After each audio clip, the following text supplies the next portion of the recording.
Welcome to Accessible Computer Podcast. Adrian Thomason here, your host. As usual, I will come for you with a new topic, an interesting topic actually for blind people again. And this is a voice assistant for blind people, or if you wish, designed with the blind people needs in mind. This voice assistant is called Louie, and I'll have the creator and the founder of this company, which created Louie Voice Assistant, with me in studio. Actually, he is in India, but we are together on a Zoom meeting. He's Pramit, and I'll give him some time now to introduce himself, and then we will talk a little bit about this nice app, which is available already on Android phones. Hi, Pramit. How are you today? Hi, Adrian. I'm delighted to be here. Thank you for having me. Can you tell us a little bit about your background? You live in India. You're a blind person. You worked in various projects in different corporations. You've been involved in accessibility for blind people and all sorts of projects. Tell us a little bit about your background and how the idea of creating such a voice assistant came into your mind. Okay, so I stay in India, and I have lived half my life as somebody with normal vision, and then the rest of it, as a visually impaired. I am an engineer, a computer engineer, and then I passed out from India's top institute for management. I did my MBA, and then I've worked with companies like Unilever, Motorola, Quest Diagnostics. And this was in the phase when my vision was okay. And about 20 years back, I was given a drug which reacted on the retina. And immediately at that time, my vision actually dropped drastically. I could still get some correction with specs. Over the years, it just kept dropping. And I think about 8 or 9 years back, I realized I just cannot read anything at all. And that time I was working, and that adjustment was honestly very tough. I just didn't know how to deal with it. I think there was not much technology available. There was not much guidance available. And there was a phase, about 2.5, 3 years, I was just sitting at home.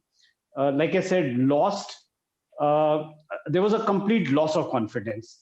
So there were all these devils in my mind telling me I cannot do this, I cannot do that. For every simple thing, I was just relying on, on a friend, on a family member.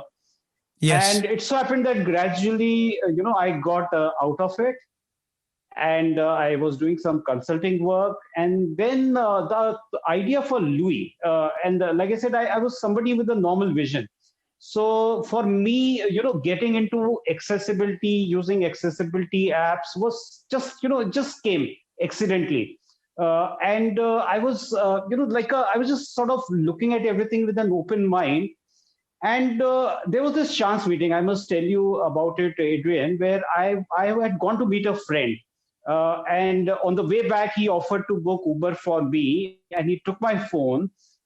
And he asked me, where do I want to go? I answered back. He said, okay, Uber is showing these 3 destinations. Which one you want to select?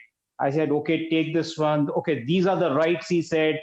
These are the fares. Which one you want to select? I gave him the selection. And then he booked. Then we called up the driver. And on the way back, I said, okay, boy, that's a wonderful experience. How about, and this is when the thought for Louie Voice Control came. How about what if I can build a virtual friend right here on the phone screen, which can do exactly what my friend, in his office was doing. Yeah. And this is how Louie was born. All right. Good. In one way, your needs was the one which gave birth, if we can tell it that way, to the Louie Voice Assistant. Unfortunately, the stage of various voice assistants which are now on the market, if we talk about Google or Amazon Assistant or the S1 Siri, I think they have a slow pace of development, or sometimes they don't go too deep in the system in order to help you with all sorts of commands which it is possible to do in apps. And I can say I had a little play with Louie, and I was impressed how easy you can navigate a list in YouTube with Louie Assistant, and hope soon to integrate it also with Uber. I didn't use Uber for a while now. I had some security issues with Uber in the past, and I have to take a gentle approach again with Uber. And once I'll go over this, I think I'll try to see how the integration works with Uber too. And it is great. I think when we talk about Siri, for example, in iOS, there together with shortcuts, we can go a little bit forward with the integration into the apps and to make one more step over the stage of just saying open such and such app, But for the others, for Google and Amazon assistants, I think they are quite limited when it's about making action into the apps. And it's good for you to have such an idea to try to make an assistant which talks a little bit deeper with the various apps. And probably, you have also the liberty to use whatever apps to integrate with Louie, and is not that constraint of, working off only with applications from your ecosystem. Google, for example, first of all, will work with Google ecosystem, right, and such and such. You know what I mean? Absolutely. As I said, it is great. It is great, and I'm interested to learn more about how this app will look like in the future. What plans you have for this app, and how you see, what's your plan for developing this app? What other applications you are looking forward to implement in Louie Voice Assistant, and what's the plan in general? Or if you wish, you can let us know later on, even where you'll see the app in 3 years' time, in 5 years' time, or whatever time, or what actually is your plan of developing this app? Sure. So I think it's a great question. I'll break up my answer in 3 parts. So one, I'll talk about where we are today and how does it compare with voice assistants, Alexa, Google, and Siri. Then I'll talk about maybe in the, what are our immediate next plans. Yeah. And then talk about a long-term kind of a 3 to 5 year kind of a vision. So Correct. Currently, Louie Voice supports WhatsApp, Uber, YouTube. You can manage your contacts, phone calling, text messaging is just going in. And I think it's important to just compare it with voice assistant. So I think one fundamental difference is that Louie has been built with the use case of a blind person in mind. Yeah. So if a person cannot see the screen, this is the assumption with which Louie has been made. Now, there are 2 big differences with voice assistants. I think Adrian mentioned about the fact that we are completely fully integrated with the app that we support. So if it's YouTube or an Uber, the thought is that each and everything within these apps, I should be able to voice control, by just voice commands, just like any sighted person would. So I don't have to really depend on any assistance. And then second very big difference, which I would like to point out, is that look, for us, when Adrian, you and I are talking, this is a continuous interaction, and voice is the most natural form. So, what Louie does is a continuous human interaction. It doesn't go silent on you, which the voice assistants do. So voice assistants always work on single command level. So you give them a command, they will do something with it, then they'll go silent. And they'll start afresh every time. Now, if you're trying to book Uber, Louie will completely handhold you all along until you have booked Uber, the confirmation comes. If you want, you could message the driver, the booking is done. Post-booking also, you may want to share your ride with your loved ones. You may want to, for some reason, change your destination. You may even want to cancel the ride. So it just is there continuously. Whenever you want it to go silent, you just have to say stop or shut up, and it goes silent. So these are 2 big differences. Now to the second part. So what we are now doing is that everything is now based on the user feedback. And I would really request your listeners to please try out Louie Voice and give me as much feedback as they can. So, what the apps that we are working on right now, Adrian, one is Messenger, and we want to do Facebook as well. Then, one of the major pain areas which users have told us across the world is basically doing a Google search and also doing a web navigation, browsing in the browser, and being able to therefore read articles on the web, being able to read documents, etc. Similarly, we are working on very simple problems. I mean, they sound simple, but then, I think it's a great solution for visually impaired. Just receiving and disconnecting calls. So the whole idea is that as we go along, we would like to take up, areas which are pain points, which are challenging. We would also want to look at various aspects of our lives. For example, now with Uber, you can move around. One would like to voice enable an app so that I can order food on my own. I mean, that's something which has been, a lot of users have asked for. Yeah. People have also asked for e-commerce, because Amazon app is a little, it's a bit laggy when you want to use it with a screen reader. And so, if we can do Uber Eats, Uber Eats or any other food ordering, we could also do Amazon, for example, or an e-commerce app. So the idea is to look at various aspects of our life and cover each one of them. So that's sort of I would say a medium-term vision, Adrian. And if we talk of long-term, which is truly 3 to 5 years, I think the thought is very simple. That can Louie be that as a virtual friend, can be a completely integrated, friend to a visually impaired's life. So everything, that happens are needed. The good thing is today our life is pretty much centered around our smartphone. So there's a complete integration, whether it's getting up in the morning, reading news, it knows what it is, etc., etc. So and then it knows what apps, etc. So hopefully by that time we will have a lot of partners also. We would have SDKs so people could voice enable their apps with Louie. Mm-hmm. So it could be just completely integrated. And like I said, always keeping the blind person in mind as the core user. And the thought is simple. If a blind person can use it, if I cannot see the screen, I can use it, so can anybody else. Yeah. And have you tried to, to put together or to work in your favor, or if you wish in the Louie favor, in one way, the voice commands, which is natively built in Android? I know in Androids, under the mobility section, they've got a section for voice commands and this kind of things.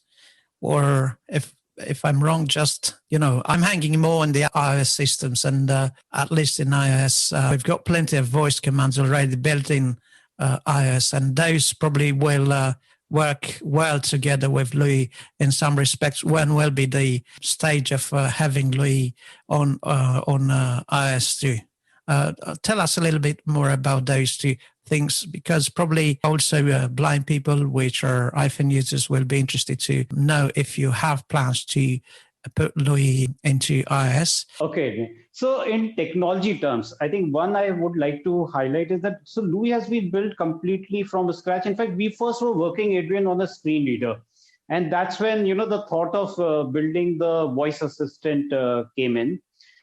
And so the beauty of the technology that we are using is that we don't need a hard integration with any app. So theoretically, Louie can just voice enable anything on the phone, including any of the phone features and so on. So that's one. Number two, because it works independently, yes, it can also be, like I said, integrated with whatever voice commands that may be there, already there. Like I said, it all, as we are getting user feedback, we are getting ideas, and we'll keep continuing to improve it. For iOS in particular, it's right now the focus is on Android and English. But second half of next year is when we want to do a feasibility for iOS and hopefully have Louie next year for iPhones as well. Oh, great. Sounds good. I would like to know, apart of English, do you have in mind some other languages to work with Louie? If you'll find out, a market for this, if or a community, a specific country community, blind people interested to have Louie in a different language? Oh, yes. In fact, I'll tell you right now, we have users in about 70 countries. Hmm. And only yesterday, so we got a lot of Spanish users, whose first mother tongue is Spanish, and then some of them know English as well. So I already have a couple of people who have offered to translate it into Spanish, and we certainly want to do that. And we also want to, basically just go one by one and do all the major languages of the world. And we've worked it out. It shouldn't be very difficult to do it. It's just that we just need to do one thing, stabilize it, then move on to the next. Yes, I agree. There's nothing more annoying than having something which not work as expected. What do you think? Do you expect one day Louie Voice Assistant to be number one choice in terms of voice assistant for blind people? I look at success in a little different way again. Okay, so just to tell you, so I have had a marketing and a business development kind of a background. So I'm used to selling products, where you make tall marketing claims but deliver little. So, but Louie is very different. So Louie, as I said, I'm trying to solve my own problem, like the example that I gave, and I'm very, very conscious that Louie has to deliver. And the success comes, Adrian, when we are able to positively start impacting the life of all the visually impaired friends across the world. I see. So that, to my mind, is very important. That it needs to really work for us. Yeah, that is a natural process. If you are blind and this product will meet your requirements, and other people who have the same requirement and they'll be happy like you about this, that means they will do probably the best marketing for you and for Louie.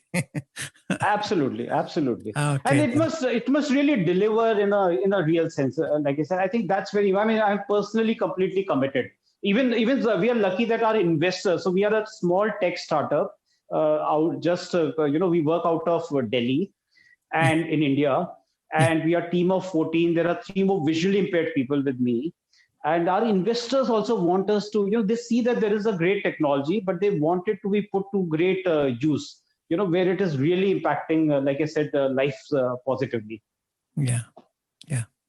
Good. Where this app can be obtained from, and give us some contact details, a website, a Facebook page, a YouTube channel, whatever.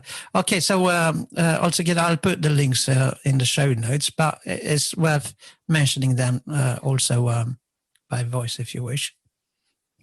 Yeah, sure. I'll do that. So Louie Voice is available on Google Play Store for anybody to download. And the way the Louie spelling of Louie is important. So it is Louie.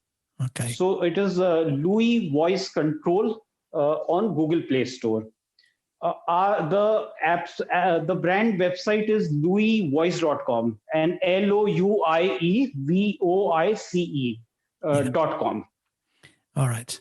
And from there, you have a contact page where you can work forward to get in contact with Pramit and his team. Also, there you've got plenty of tutorials about how to use the app in various contexts with the various apps, which the integration is already available, and probably the best place where you can keep an eye in order to see the various development stages. Okay, it is something else. What would you like to tell us about Louie Voice Assistant? Yeah, I'll certainly like to tell you how the name Louie came. Yes. Yeah, well, it'd be great. Okay.